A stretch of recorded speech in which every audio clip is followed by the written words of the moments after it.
আসসালামু আলাইকুম রহমতুল্লাহ।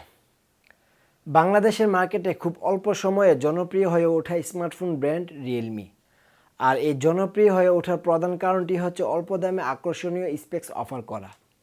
তবে করোনা মহামারীর আগের এবং পরের গল্পটা অনেকটাই ভিন্ন। আর তার উপর চিপসেট শর্টেজের ব্যাপারটা জন্য মরার উপর খাড়ার ঘা হয়ে দাঁড়িয়েছিল। যাই হোক, আজকে আমরা এমনই একটি ফোন নিয়ে কথা বলবো যাতে ব্যবহার করা হয়েছে আপনার এবং আমার অপরিচিত চিপসেট ইউনিসক। আর সেই ফোনটি হচ্ছে Realme C25y।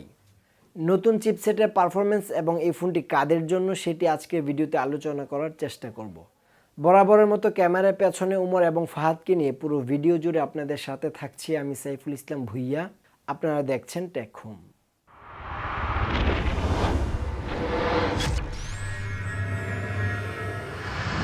মূল ভিডিওতে যাওয়ার আগে যারা আমাদের চ্যানেলটি এখনও সাবস্ক্রাইব করেননি, সাবস্ক্রাইব করে আমাদের পাশে থাকুন।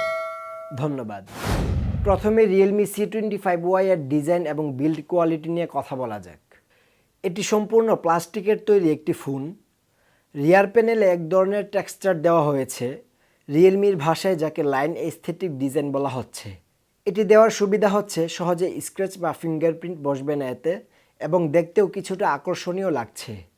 যাই হোক, রিয়ারে রয়েছে triple camera setup, LED flash, physical fingerprint sensor এবং লাউড স্পিকার গ্রিল। ফিঙ্গারপ্রিন্টের পজিশন আমার হাত অনুযায়ী ঠিকঠাকই ছিল এবং এর আনলক স্পিড ছিল যথেষ্ট ফাস্ট অ্যান্ড অ্যাকুরেট। ফোনটির বটম পোর্শনে জায়গা থাকা সত্ত্বেও লাউড স্পিকার গ্রিলটি পেছনে দেওয়ার কারণটা ঠিক বুঝলাম না। স্পিকারটি পেছনে থাকায় কোনো ফ্ল্যাট সারফেসে ফোনটি রাখলে সাউন্ড বাধাপ্রাপ্ত হয়। তাছাড়া এই স্পিকারের সাউন্ড কোয়ালিটিও এভারেজ পর্যায়ের ছিল। ফোনটির ডান পাশে রয়েছে পাওয়ার বাটন এবং ভলিউম লকার।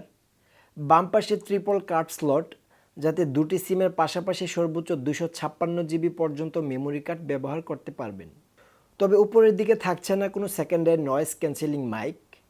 নিচের দিকে থাকছে 3.5 millimetre earphone Jack, primary microphone এবং মাইক্রো ইউএসবি চার্জিং পোর্ট। এ সময়ে এসে মাইক্রো ইউএসবি দেওয়াটা একদম অযৌক্তিক। এখানে ইউএসবি টাইপ সি পোর্ট দেওয়া উচিত ছিল। ফোনটির ওজন 200 গ্রাম হলেও আমাদের ইউনিটটিতে প্রোটেক্টর গ্লাস লাগানো থাকায় 16 গ্রাম বেশি দেখাচ্ছে। আর এটি পাওয়া যাবে দুটি কালার ভেরিয়েন্টে। আমাদেরটি হচ্ছে মেটাল গ্রে আর অন্যটি হলো গ্লেসিয়ার ব্লু। ব্যক্তিগতভাবে আমার কাছে গ্লেসিয়ার ব্লু কালারটি বেশি ভালো লেগেছে। ডিসপ্লে হিসেবে Realme C25y এ থাকছে 6.5 ইঞ্চ IPS LCD প্যানেল। এটি HD+ রেজুলেশনের ডিসপ্লে, যার PPI density 270 pixel per inch.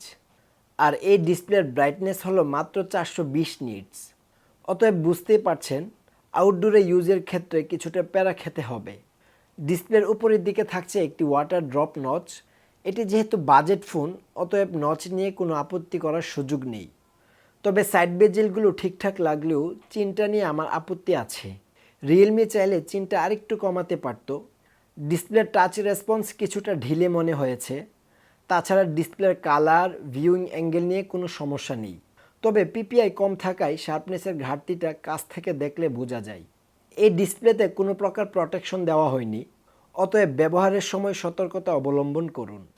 এই ফোনটির সবচেয়ে দুর্বল দিক হলো এর এসওসি, কেননা এতে ব্যবহার করা হয়েছে ইউনিসকের T610 মডেলের প্রসেসর, যেটি 12 ন্যানোমিটার প্রসেসে তৈরি একটি অক্টাকোর চিপসেট, যার সর্বোচ্চ ক্লক স্পিড 1.8 গিগাহার্টজ।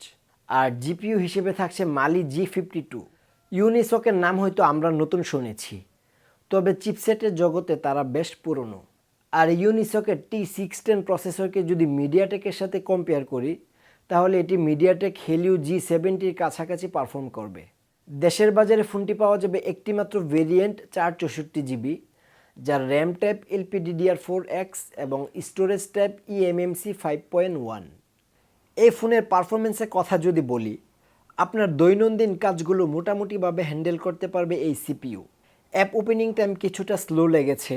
অনেকগুলো অ্যাপস একসাথে রান করলে ল্যাগের দেখা পাবেন নিশ্চিত, এবং মাল্টিটাস্কিংয়েও কিছুটা ঢিলে ভাব লক্ষণীয় ছিল।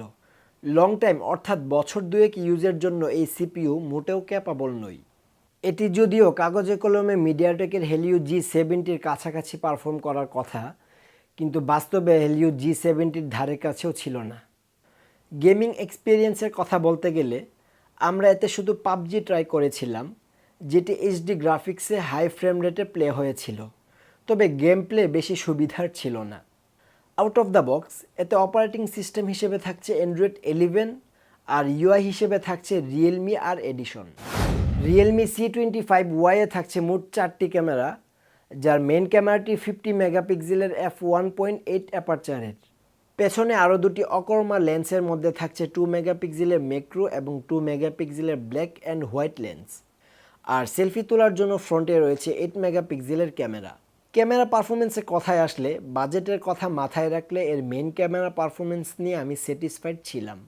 50 মেগাপিক্সেলে তোলা ছবিগুলোর শার্পনেস, কালার, ডাইনামিক রেঞ্জ চমৎকার লেগেছে, যদিও ছবিতে ডিটেলের বেশ ঘাটতি ছিল।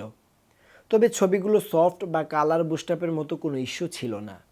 2 মেগাপিক্সেলে করে ব্ল্যাক অ্যান্ড হোয়াইট এবং ম্যাক্রো লেন্স আমাদের বাস্তব জীবনে আসলে কতটা উপকারী পিকচার স্যাম্পলগুলো দেখে বুঝে নিন।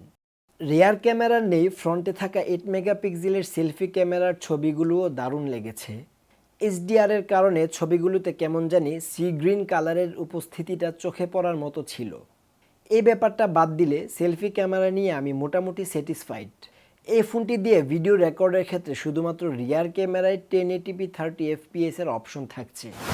Realme C25y কে পাওয়ার আপ করছে 5000 mAh-এর মেসিভ ব্যাটারি, যাকে চার্জ করতে বক্সে দেওয়া হয়েছে 18 ওয়াটের ফাস্ট চার্জার, যা দিয়ে ফোনটিকে ফুল চার্জ করতে সোয়া 2 ঘন্টার মতো সময় লাগবে। আর ব্যাটারি ব্যাকআপের কথায় আসলে হেভি ইউজেও অনায়াসে একদিনের মতো ব্যাটারি ব্যাকআপ পাওয়া যাবে এর থেকে, আর নর্মাল ইউজে 1.5 থেকে 2 দিনের কাছাকাছি। তবে অবশ্যই সেটা ইউজের উপর নির্ভর করবে। তো এই ছিল Realme C25y এর বিস্তারিত খুঁটিনাটি বিষয়। সত্যি বলতে আমার কাছে এই ফোনের ডিজাইন, ক্যামেরা এবং বক্সে থাকা 18 ওয়াটের ফাস্ট চার্জার ছাড়া আর কোনো কিছুই ভালো লাগেনি। অতএব যারা পারফরমেন্স অথবা লং টাইম ইউজের জন্য ফোন কিনবেন তাদের জন্য এটিকে এড়িয়ে যাওয়াই শ্রেয় হবে। সো আজকের ভিডিও এখানেই সমাপ্ত করছি। দেখা হচ্ছে পরবর্তী ভিডিওতে ইনশাআল্লাহ। সেই পর্যন্ত নিজে ভালো থাকুন, অন্যকে ভালো রাখুন। আল্লাহ হাফেজ।